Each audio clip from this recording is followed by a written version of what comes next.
The Juan Soto discourse continues, and it feels like it's reached new heights. You're watching Mets Daily. Subscribe to Mets Daily. Share the channel. Smash that thumbs up on this video. We appreciate it. Comment below your thoughts on Juan Soto and the Mets. I'm your host, Jake Brown, at Jake Brown Radio on all social media. Make sure you follow me. Do live pregame, postgame, TikTok shows. We got memberships coming soon, sometime this week, right here on Mets Daily on YouTube, so stay tuned for that. We thank you for your support. Juan Soto signed with the Mets for a $765 million deal that will become $805 million if he's here for another 14 years after this year. And we are in month 2, not even through 2 full months of Juan Soto in the regular season in a Mets uniform.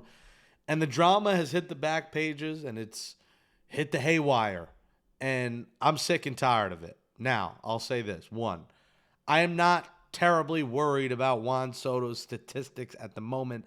I think he is going to improve and get in a rhythm and be a 30-90 guy with a 400 on base. I think he's going to end up there. I won't stand for the lack of hustle.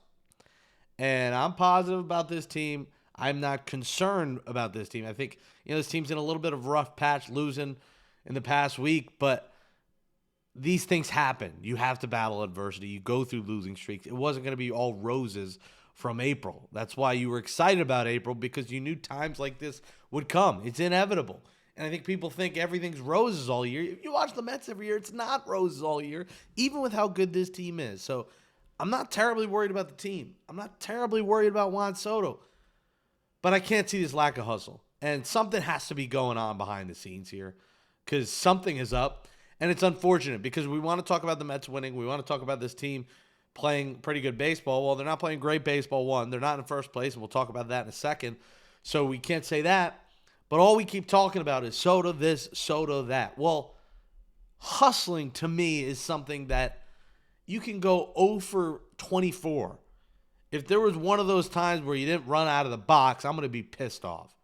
And Sunday you saw Juan Soto not hustle on a ball he maybe could have had a hit on, but he didn't run out of the box. Laziness. And then last night, I get it. He thought that ball was gone. He's swaggy. He wanted to pimp job it. 1, the wind was all over the place, and he should have known. He saw Pete Alonso's ball earlier that should have been gone. That was more of a no-doubter than his.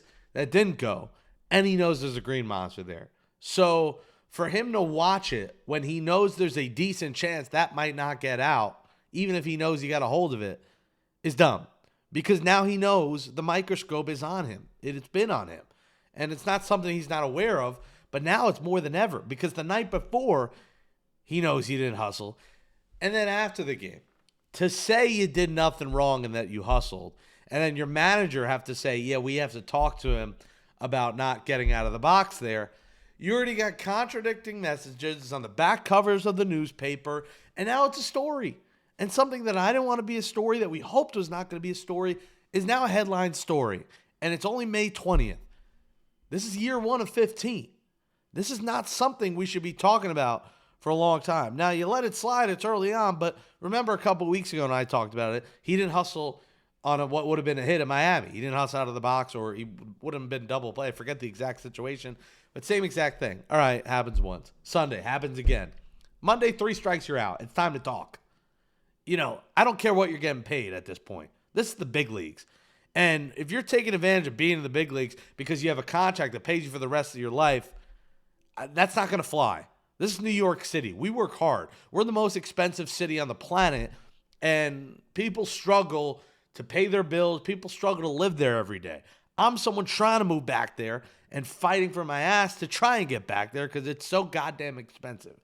And for you to not run out of ball in a game of baseball where you're getting paid $46 million plus a year is unacceptable. The fans will read through it. They see through it.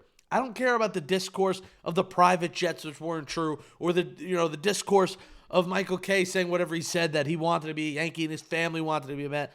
Screw all that. You're a Met, point blank, period. None of that other BS matters. What matters is you run a freaking first base and you hustle. And he was pissed about it. He was in the back of his head because the first pitch, he stole second base. Great, you stole the base, but you're not stealing on the first pitch if if you didn't know you messed up right before that. So he knew. He was aware. Sometimes you got to admit you're wrong. Call yourself out.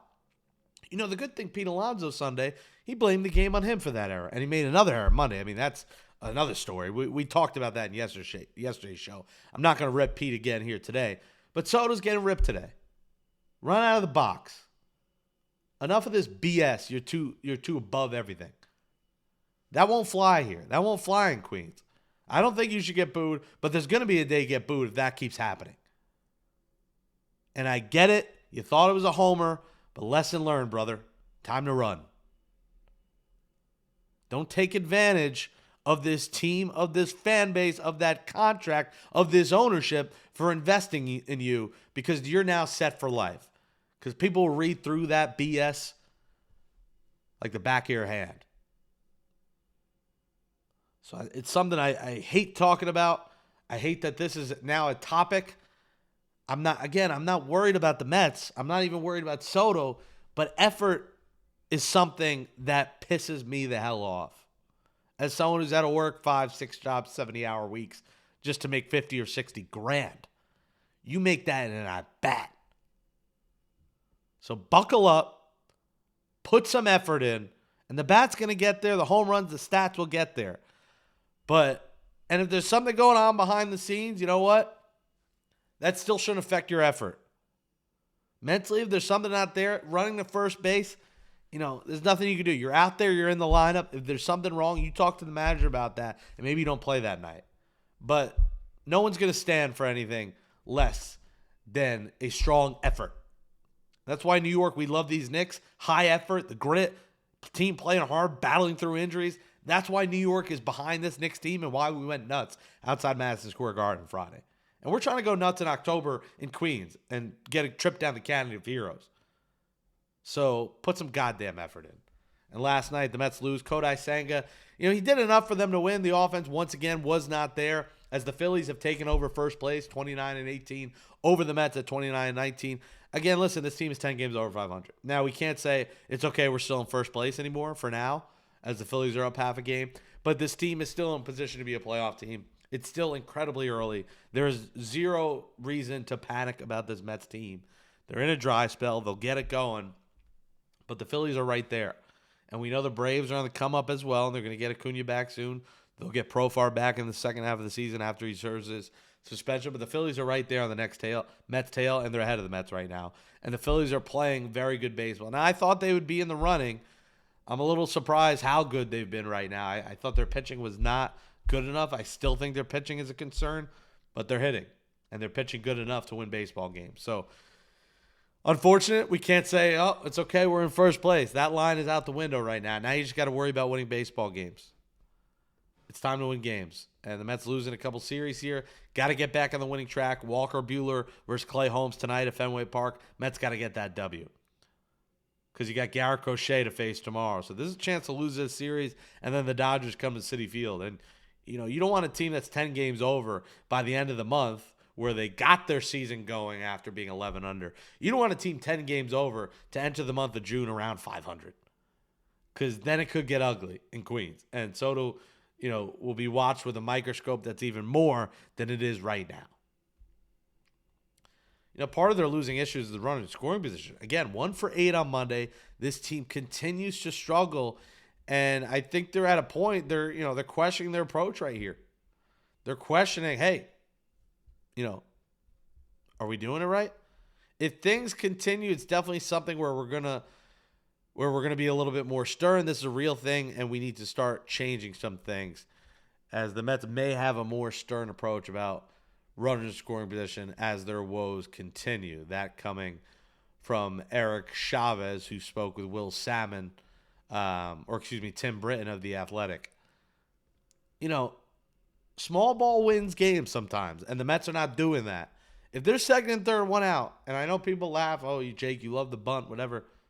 If it's a guy that can lay down a bunt, lay down a freaking bunt. Because you're striking out, you're popping out, you're having short flyouts, you're getting thrown out at home. Get the freaking runner home. And enough of this first pitch garbage swinging when a new reliever comes in. It happened again last night. Enough of new reliever. Here's the first pitch. Bing, bang, boom. Ground out. Inning over. Can you have an at-bat? And I'm not saying don't swing at the first pitch. Like, there's times where that's meant. But when there's a new pitcher, let's see what he's got before you swing at the first pitch and have him go into the dugout after one pitch. Better approach. Play small ball. I'm sick of guys not running when they got speed at first. They should be attempting a steal every time. In this day and age of baseball, it is so much easier to steal bases that I need to see it more from their fat. I need to see Taylor steal every time.